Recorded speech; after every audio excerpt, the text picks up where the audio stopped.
someone that came with a message from the Most High that you're not going to do something. This is no different than you receiving a message of your assignment, the very thing that could be the answered prayer to what you've been praying for. And you saying, well, you know what? I'm afraid I can't do that unless you're going to go do it with me. You just exit yourself out. You're exiting yourself out. You're exiting out. That's what you're doing when you do that. And so we continue on. Verse 9, she said, I will surely go with thee, notwithstanding the journey that thou takest shall not be for thine honor.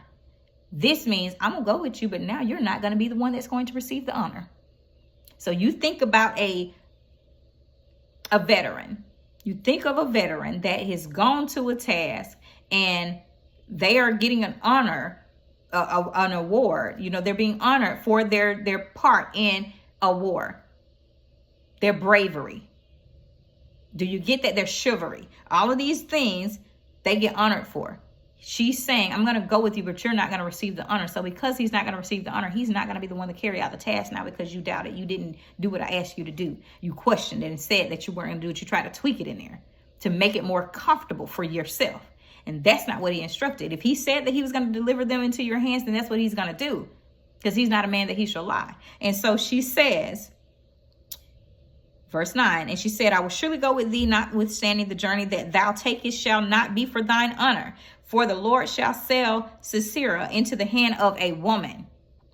And Deborah arose and went with Barak to Kadesh.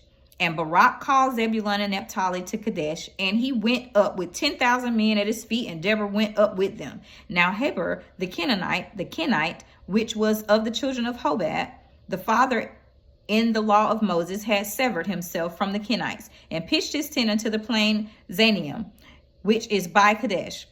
And they showed Sisera Barak, the son of Abinoam, who was gone up to Mount Tabor, and Sisera gathered together all his chariots, even 900 chariots of iron. And so this was not small. This was not a small battle. And all the people that were there with him from Harosheth and the Gentiles unto the river of Kishon. And Deborah said unto Barak, up, for this is the day which the Lord hath delivered Sisera into thine hand. Is not the Lord gone out before thee? So Barak went down from Mount Tabor, and 10,000 men after him. And the Lord discomfited Sisera and all of his chariots and all of his hosts and the edge of the sword before Barak. So Sisera lighted down off his chariot and flew away by his feet. But Barak pursued after the chariots and after the host unto Harosheth of the